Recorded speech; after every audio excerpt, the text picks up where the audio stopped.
महात्माओं के यहाँ एक पंक्ति ऐसी है, एवमेव खलु महद अविचारातिक्रमः कार्षण्ये आत्मने फलति। जो महापुरुषों का अपमान करेगा, महापुरुषों की निंदा करेगा, महापुरुषों का दोष देखेगा, उसका फल उसको खुद को भोगना पड़ेगा।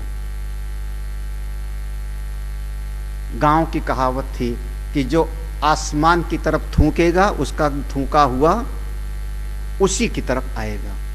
महापुरुष तो अद्वितीय महापुरुष में है, परमात्मा भाव में है। उन महापुरुषों के प्रति किया गया अपराध करने वाले को ही भोगना पड़ता है। एक दिन ऐसे बैठे थे, एक राजा हैं सिंध सौवीर देश के, जिनका नाम था राजा रहुगण। पालकी में बैठ करके कपिल मुनि जी के आश्रम में जा रहे थे सत्संग के लिए। उनका एक कहार बीमार हो गया था। उनका देखो कोई कहार मिल जाए पालकी ढोने के लिए, और तो नहीं, सैनिक लोग गए, भरत जी को ही पकड़ ले आए, कहार की जगह पे लगा दिया। पालकी ढो, 2 कहार आगे पालकी में, 2 कहार पीछे, एक भरत जी लग गए हैं। और जब वो राजा रहुगण पालकी में बैठे तो चलने वाले की अपनी एक लय होती है, सारे कहार एक साथ पांव उठाते हैं। भरत जी ने देखा नीचे कहीं चींटी न दब जावे, जीव जंतु की हिंसा ना हो जावे, ऐसे बचा के चलते हैं। एक कोई चींटियों की लाइन देखी, भरत जी ऐसे छलांग लगाए, पालकी डिसबैलेंस हो गई, हिली, राजा का सिर लगा। राजा ने कहा, ए कहार लोग कैसे चलते हो? जो और 3 थे उन्होंने कहा, राजन राजन मेरी गलती नहीं है, ये नया वाला कहार कुछ उछल रहा है। राजा रहुगण ने बहुत डांटा, संभल के चलो। पालकी में चलने की एक लय होती है। फिर से भरत जी ने फिर से पालकी पर, जब फिर से राजा रहुगण बैठे, फिर से चलने लगी पालकी। इतने में भरत जी को फिर कुछ दिखाई पड़ा, फिर से छलांग लगाए। अब राजा ने कहा, पालकी उतारो। रहुगण को डांटने के लिए, मारने के लिए तैयार होते हैं। तब भरत जी को, रहुगण को देखा एक नजर भरत जी ने कहा, राजन तुम तो सत्संग के लिए जा रहे थे ना कपिल मुनि के पास, सत्संग के लिए जा रहे थे। अरे सत्संग में क्या सुने हो? हमको व्यंग बोल रहे हो कि मैं दुबला पतला हूं या मोटा हूं? दुबला पतला और मोटा ये शरीर का धर्म होता है, आत्मा न दुबली है और न मोटी है।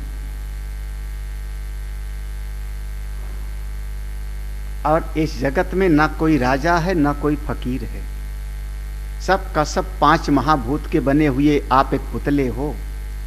सब 5 महाभूत से बने हो। थोड़ी सी वस्तु मिल गई तो आप सम्राट हो, थोड़ी सी वस्तु नहीं है तो आप भिखारी हो तो मनुष्य ना। अरे रहुगण घबरा गए, जल्दी से हाथ जोड़ा, महाराज महाराज हम तो इंद्र के वज्र से भी नहीं डरते, लेकिन हम ब्राह्मणों के श्राप से डरते हैं, संत के हम कोई अपराध ना हो जाए। आपको पहचाना नहीं, आप कौन हैं? और भरत जी ने अपना परिचय दिया और राजा रहुगण के साथ भरत जी का संवाद होता है। यहाँ पर बहुत विस्तार में भूगोल इत्यादि का वर्णन है भागवत जी में। नाभ, द्वीप, वर्ष, तमाम तरह का निरूपण किया गया, सबका बताया। एक संत ने कहा कि आखिर भरत जी जब जीवन भर बोलते नहीं थे किसी से, उनको लगता था कि बोलेंगे तो फिर समस्या होगी, तो आज क्या डर के मारे बोले? हाँ, तो संत कहा नहीं, डर के मारे नहीं बोले।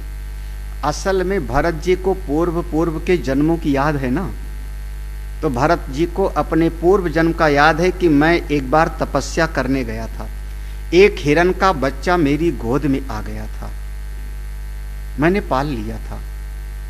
तो भले मैंने हिरण के बच्चे से मोह किया तो हमारी 2 जन्म की यात्रा बढ़ गई, हमको हिरण बनना पड़ा, फिर से जन्म लिया क्योंकि हमने आसक्त किया। लेकिन हिरण के बच्चे को तो संत ने पाला ना। वही हिरण का बच्चा जब मरता है तो सिंध सौवीर देश के राजा रहुगण के रूप में जन्म लिया है। वही बच्चा संत की गोद में पलने का फल है। हाँ, संत लोग भजन गाते हैं, संतन के संग लागरी तेरी अच्छी बनेगी। हाँ, संत दर्शन का फल है, वही हिरण का बच्चा है। भरत जी पहचान गए मेरा वही हिरण का बच्चा है। उस प्रेम के कारण भरत जी ने ज्ञान का उपदेश फिर उसको रहुगण को किया। श्रेष्ठ के साथ सत्संग साथ रहो, आपका बेड़ा पार हो जाएगा। सब्सक्राइब करें हमारे YouTube चैनल साधना गोल्ड को और पाएं वीडियो सबसे पहले। और हाँ, बेल आइकन दबाना ना भूलें।